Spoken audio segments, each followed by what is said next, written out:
sebuah hadis yang berisikan larangan kepada seorang suami. An-Nabi Sa'id al-Khudri radhiyallahu anhu qala, diriwayatkan dari sahabat Abu Sa'id al-Khudri radhiyallahu anhu, dia berkata, qala Rasulullah sallallahu alaihi wasallam, Rasulullah sallallahu alaihi wasallam bersabda, min asyarrin nasi indallahi manzilatan yaumal qiyamah ar-rajulu yufdi ilal mar'ah wa tufdi ilaihi summa yanshuru sirraha, rawahu Muslim. Ini adab antara suami dan istri berhubungan dengan orang lain, terkait dengan orang lain. Kata Abu Sa'id al-Khudri, seorang sahabat yang termasuk al-muqsirin, terbanyak meriwayatkan hadis, walaupun bukan paling banyak tapi termasuk terbanyak. Yang paling banyak itu disepakati Abu Hurairah radhiyallahu anhu. Kemudian ada lagi ibunda Ummul Mukminin Aisyah radhiyallahu anha. Ada lagi Jabir bin Abdullah, Anas bin Malik, dan Sa'id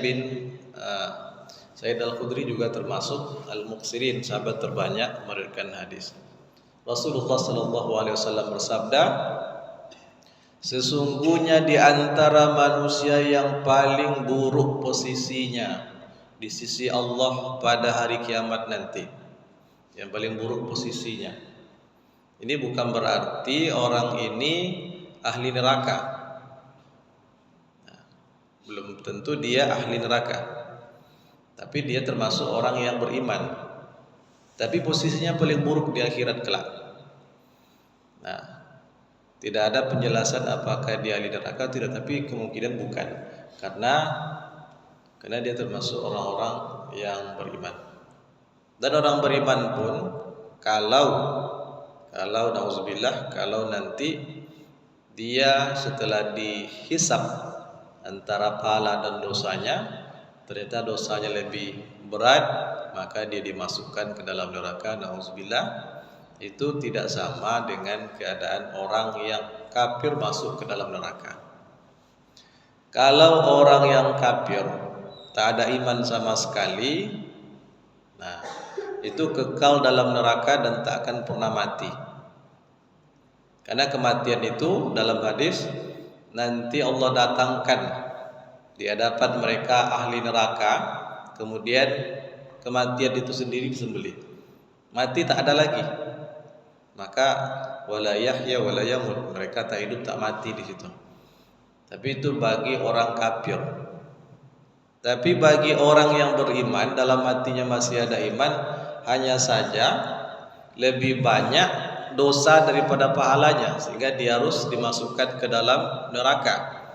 Maka seperti yang disebutkan oleh Ibnu Katsir berdasarkan hadis riwayat Imam Ahmad dan Imam Muslim, ketika dia disiksa dalam neraka tentu dia tak tahan, akhirnya dia mati, dan Allah akan siksa jasadnya itu sampai jadi arang. Kemudian setelah azabnya selesai, Allah hidupkan kembali, baru dia dikeluarkan dari neraka, dimandikan di Nahrul Hayat, sungai kehidupan, kemudian dia masuk ke dalam neraka. Jadi kalau orang kafir tak akan mati selama-lamanya, tapi kalau orang beriman dia mati di neraka, nah sampai azabnya selesai. Nah kemudian baru dikeluarkan, sehingga dia menjadi alumni Jahannam. Alumni Jahannam, atau disebut dengan istilah Jahannamiyun. Nah dalam hadis ini hanya disebutkan sesungguhnya di antara manusia yang paling buruk posisinya di akhirat kelak pada hari kiamat di sisi Allah. Ini kan di sisi Allah, ini menunjukkan tempat yang mulia, tapi tempat yang paling buruk bagi orang-orang beriman yang mulia di sisi Allah itu adalah untuk laki-laki. Ar-rajulu yufdi ilal mar'ati wa tubdi ilaihi. Ini bahasa untuk makna suami yang berhubungan istri dengan istrinya. Setelah itu apa yang dia lakukan? Summa yanshuru sirraha, kemudian dia menyebarkan rahasia mereka berdua. dalam berhubungan suami istri. Nah, ini tidak boleh. Ini menunjukkan dosanya dosa besar. Hubungan suami istri itu tak boleh ada yang tahu kecuali dia berdua. Kecuali kalau memang untuk umpamanya untuk pengadilan, nah, itu lain persoalan. Atau dalam rangka pengobatan. Nah, ini ada dalam kondisi darurat. Nah, itu diperbolehkan. Tapi kalau tidak tujuan yang diperbolehkan, maka tidak boleh sama sekali membuka rahasia, memberitahukan apapun hubungan suami istri. Itu cukup rahasia berdua. Nah, jadi ini merupakan dosa besar sebab diancam dengan sesuatu di akhirat kelak. Ciri dosa besar itu dua. Yang pertama, ada ancaman akhiratnya, ancaman neraka. Yang kedua, ada hukuman dunianya. Mencuri dosa besar kadang ada ancaman dunianya, yaitu potong tangan. Mabuk adalah dosa besar karena ada hukuman dunianya, dicambuk 80 kali dengan 1 pelepah kurma atau 40 kali dengan 2 pelepah kurma. Berzina dosa besar karena ada hukuman dunianya, dirajam ataupun dicambuk 100 kali.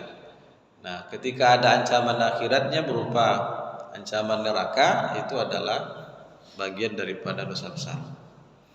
Nah, jadi dalam syarah hadis ini itu secara singkat ada ulama yang mengatakan ini bagian daripada dosa besar karena ada ancaman akhiratnya. Demikian barangkali yang dapat kita sampaikan, mudah-mudahan bermanfaat. Nasrun minallahi wa fathun qarib wa basyiril mu'minin. Wassalamualaikum warahmatullahi wabarakatuh.